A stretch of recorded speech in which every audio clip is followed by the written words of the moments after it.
Dirgahayu Republik Indonesia. Pada hari spesial ini, episodenya juga spesial guys. Jadi di video kali ini gue mau membahas tentang sejarah kemerdekaan Republik Indonesia dalam rangka memperingati Hari Jadi Republik Indonesia yang ke-80 guys.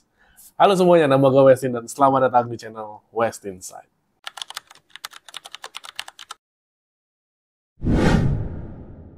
Sebelum kita masuk ke sejarah proklamasi kemerdekaan Indonesia, kita mundur dulu ke masa akhir Perang Dunia Kedua. Di saat Jepang mengalami kekalahan bertubi-tubi di Perang Dunia Kedua karena dua kotanya diserang oleh bom atom sekutu, yaitu kota Hiroshima dan Nagasaki. Membuat Jepang mau nggak mau terpaksa untuk menyerah tanpa syarat kepada sekutu pada tanggal 15 Agustus tahun 1945. Nah, berita kekalahan Jepang ini pun sampai juga ke Indonesia, guys. Meskipun penyebaran beritanya agak tertutup karena intelijen militer Jepang di Indonesia masih aktif, tapi para tokoh pergerakan dan kelompok pemuda di Indonesia udah pada tahu.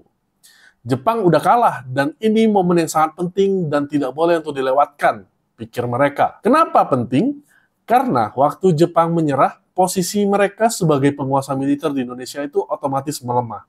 Pasukan Jepang juga nggak punya mandat lagi buat ngatur negara jajahannya. Tapi di sisi lain, sekutu juga belum datang untuk ambil alih menguasai Indonesia. Nah, kondisi kayak gini dalam sejarah disebut vacuum of power atau kekosongan kekuasaan. Artinya, nggak ada kekuatan resmi yang pegang kendali penuh.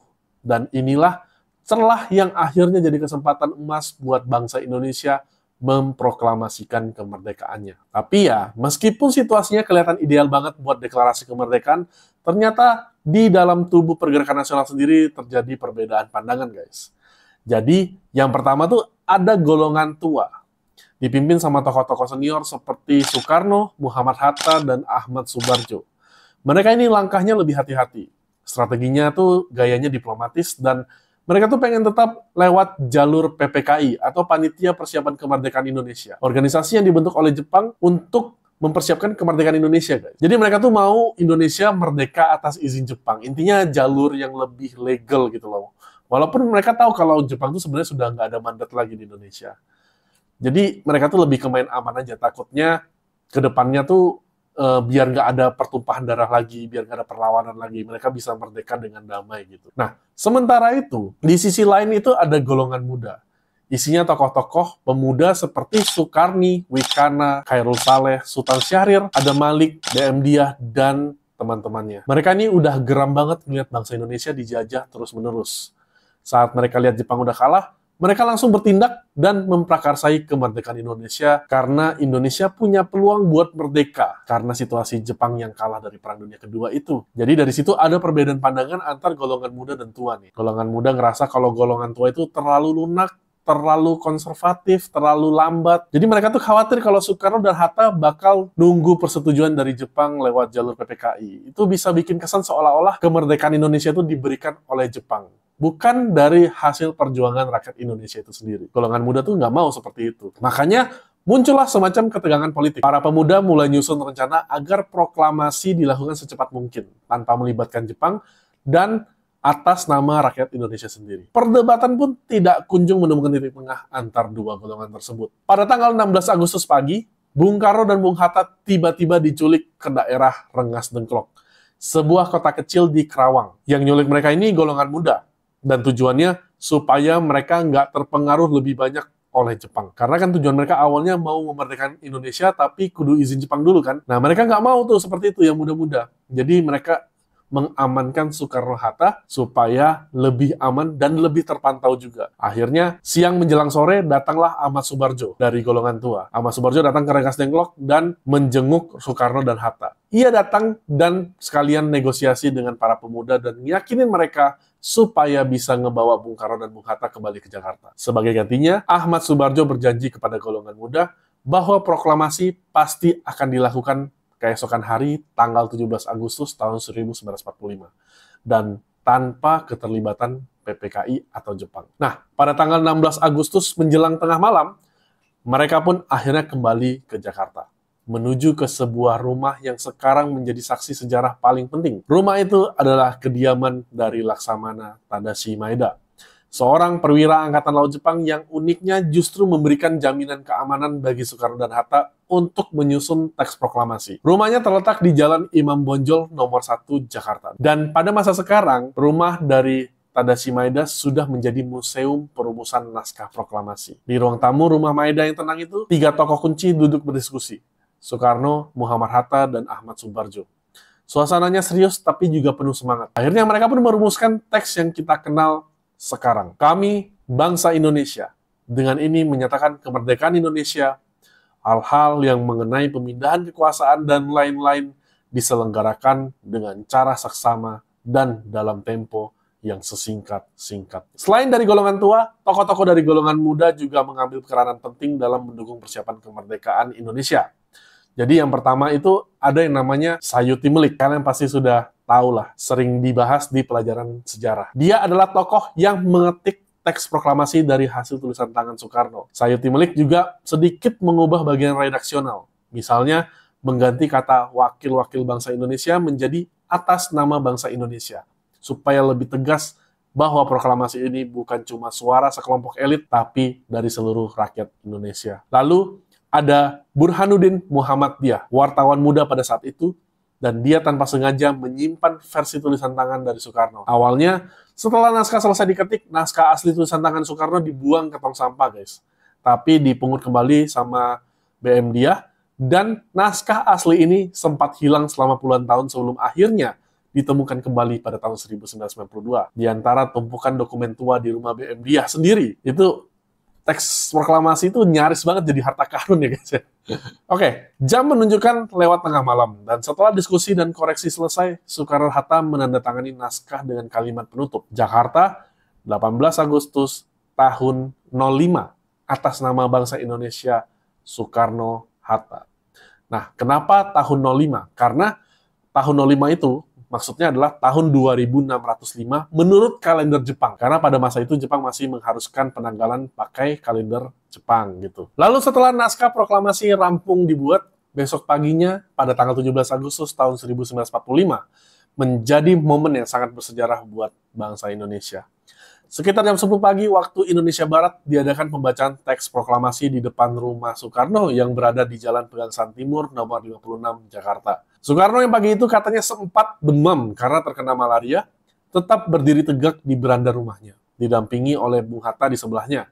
Soekarno membacakan teks proklamasi dengan suara lantang di hadapan para hadirin yang datang, mulai dari para tokoh pergerakan sampai warga sekitar. Setelah pembacaan teks, bendera merah putih pun langsung dikibarkan, dan yang mengibarkan bendera merah putih pada saat itu adalah Latif Hendraningrat, seorang tokoh peta atau pembela tanah air, dibantu oleh Suhut, seorang pemuda dari barisan pelajar. Bendera merah putih saat itu merupakan bendera yang dijahit tangan oleh Ibu Fatmawati, istri dari Bung Karno. Setelah bendera berkibar, tanpa aba-aba, para hadirin langsung menyanyikan lagu Indonesia Raya. Nggak ada sound system kayak zaman sekarang, guys. Nggak ada yang ngiringin, nggak ada orkestra, jadi cuma nyanyi aja gitu. Tapi semangatnya luar biasa. Lagu itu dinyanyikan spontan dan penuh haru sebagai lambang bahwa kita udah resmi merdeka di atas kaki sendiri. Dan yang menarik, acara ini berlangsung sangat cepat dan sederhana. Nggak ada undangan resmi, nggak ada pengawalan militer besar-besaran. Jadi ya hanya Soekarno, Hatta, dan rakyat sekitar aja gitu guys. Setelah proklamasi dibacakan, tantangan berikutnya adalah bagaimana caranya berita kemerdekaan ini bisa sampai ke seluruh penjuru negeri. Ingat ya, ini tahun 1945. Belum ada internet, belum ada medsos, bahkan telepon pun masih langka gitu. Jadi, apa yang dipakai untuk menyebarkan berita ini? Radio, surat kabar, dan selebaran yang dicetak manual. Wartawan-wartawan dari kantor berita Domei, yang sekarang menjadi kantor Antara, langsung gerak cepat. Salah satu tokoh penting di sini adalah Adam Malik, yang waktu itu masih muda banget. Mereka menyebarkan naskah proklamasi lewat siaran radio yang langsung ditangkap oleh jaringan-jaringan berita luar negeri juga. By the way, Adam Malik ini nanti akan menjadi wakil presiden Indonesia ketiga loh guys, di era Presiden Soeharto. Selain jadi wakil presiden, Adam Malik ini juga menjadi delegasi Indonesia untuk membentukan Perhimpunan Bangsa-Bangsa Asia Tenggara bersama 5 negara lainnya. Dan organisasi ini kelak kita kenal dengan nama ASEAN. Jadi Bapak Adam Malik ini bisa dibilang salah satu pendiri ASEAN gitu ya guys, dari delegasi Indonesia. Tapi ternyata penyiaran lewat radio ini sempat mendapat perlawanan dari Jepang. Jepang yang masih merasa berwenang di Indonesia pada saat itu mencoba menyensor siaran-siaran yang menyebut kemerdekaan. Tapi Anak-anak muda nggak kehabisan nakal. Mereka nyebarin teks proklamasi lewat stensilan selebaran yang ditempel di tembok-tembok kota. Bahkan ada yang nyebarin lewat lisan dari pasar ke pasar, dari masjid ke masjid. Pokoknya semua jaringan sosial dimaksimalkan. Jadi, walaupun tanpa teknologi canggih, berita kemerdekaan ini akhirnya menyebar juga ke daerah-daerah di luar Pulau Jawa. Kadang butuh waktu beberapa hari, bahkan sampai berminggu-minggu. Ini baru literally broadcast message ya pada masa itu. Jadi kemudian pada tanggal 18 Agustus tahun 1945, sehari setelah proklamasi, Panitia Persiapan Kemerdekaan Indonesia atau PPKI langsung mengadakan sidang perdana setelah Republik Indonesia merdeka. Dalam sidang ini, Soekarno dan Hatta secara aklamasi dipilih sebagai Presiden dan Wakil Presiden Republik Indonesia yang pertama. Selain memilih Presiden dan Wakil Presiden, PPKI juga langsung mengesahkan Undang-Undang Dasar 1945 sebagai konstitusi sementara. Jadi, walau negara baru berdiri sehari, fondasi hukumnya udah disiapkan, guys. Struktur pemerintahan juga udah mulai dibentuk, kabinet, kementerian, sistem administrasi, semuanya dibangun dari nol dalam waktu yang sangat singkat.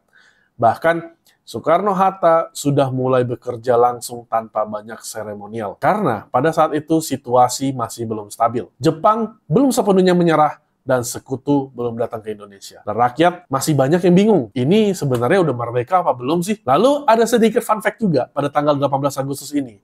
Setelah Soekarno resmi dilantik sebagai Presiden Republik Indonesia pertama oleh PPKI, seusai rapat, Bung Karno pulang jalan kaki. Di tengah jalan, beliau lihat ada penjual sate di kaki lima. Langsung deh, keluar perintah pertama Presiden Republik Indonesia. Sate ayam 50 tusuk. Ya, itu beneran tercatat dalam biografinya Penyambung Lidah Rakyat Indonesia yang ditulis oleh Cindy Adams.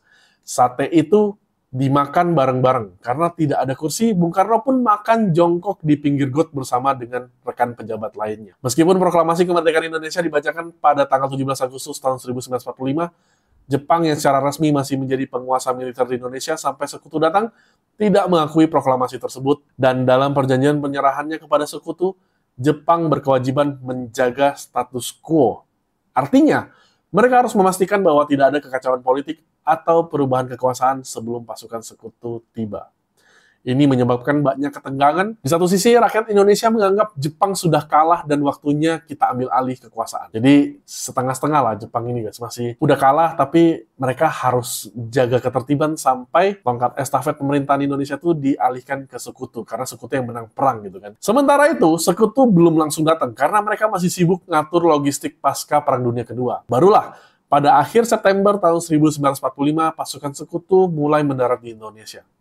Salah satunya adalah pasukan Inggris yang tergabung dalam Allied Force Netherlands East India atau AFNI, yang bertugas melucuti tentara Jepang dan memulangkan mereka ke negaranya. Belanda, lewat badan sipil bernama NICA atau Netherlands Indies Civil Administration. Mereka ikut bersama sekutu ke Indonesia dengan niat untuk kembali menjajah dan menguasai wilayah Hindia Belanda. Kedatangan sekutu dan nikah inilah yang menjadi pemicu utama konflik bersenjata pasca kemerdekaan. Setelah menyatakan merdeka, Indonesia masih harus mempertahankan kemerdekaan itu. Konflik pun mulai memanas di berbagai kota besar. Salah satu insiden besar pertama terjadi di Surabaya pada tanggal 10 November tahun 1945 saat pasukan sekutu yang diisi oleh tentara Inggris dan India bentrok hebat dengan arek-arek Surabaya. Pertempuran ini menjadi simbol perlawanan rakyat terhadap penjajahan kembali, dan kini diperingati sebagai Hari Pahlawan. Perjuangan mempertahankan kedaulatan Indonesia berlanjut saat terjadinya agresi militer Belanda yang terjadi dua kali. Agresi militer Belanda pertama terjadi pada tanggal 21 Juli tahun 1947. Belanda menyerang wilayah-wilayah strategis Indonesia dengan dalih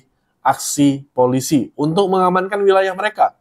Pada saat itu, Ibu kota Jakarta termasuk salah satu wilayah yang diduduki oleh Belanda, memaksa Indonesia untuk memindahkan ibu kotanya ke Yogyakarta sementara. Meski Indonesia kalah secara persenjataan, tapi secara diplomatik kita mendapat dukungan internasional. Dewan Keamanan PBB akhirnya turun tangan dan mendesak adanya gencatan senjata. Kemudian, agresi militer Belanda yang kedua terjadi tanggal 19 Desember tahun 1948, yang kali ini lebih brutal. Belanda menangkap tokoh-tokoh penting Republik termasuk Soekarno, Hatta, dan Syahrir, lalu menduduki Yogyakarta, ibu kota Indonesia pada saat itu. Tapi perjuangan rakyat Indonesia tidak pernah padam. Pemerintahan darurat dibentuk di Bukit Tinggi, Sumatera Barat.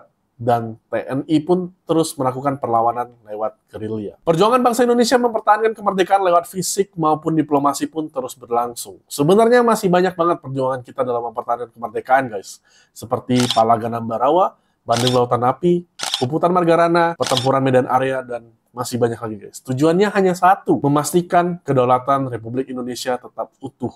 Dan hingga akhirnya, perjuangan bangsa Indonesia pun membawakan hasil. Kayaknya kalau kita bahas satu persatu tentang perjuangan bangsa Indonesia melawan Belanda itu seru juga ya, guys. Komen di bawah, guys, perlawanan yang mana dulu yang mau kita bahas nih. Setelah tekanan internasional dan perlawanan rakyat Indonesia yang konsisten, Belanda terpaksa mengakui kedaulatan Indonesia pada tanggal 27 Desember tahun 1949. Dan Republik Indonesia pun terus berdiri hingga sekarang, memperingati hari jadinya yang ke-80. Dirgahayu Republik Indonesia. Terima kasih teman-teman yang udah ngikuti video ini sampai akhir, dan kalau ada yang mau dikoreksi atau didiskusikan boleh banget ketik di kolom komentar. Kalau kalian suka videonya, boleh share dan like videonya, dan boleh banget subscribe supaya tidak ketinggalan video menarik lain. Sampai ketemu di video berikutnya, guys. Bye!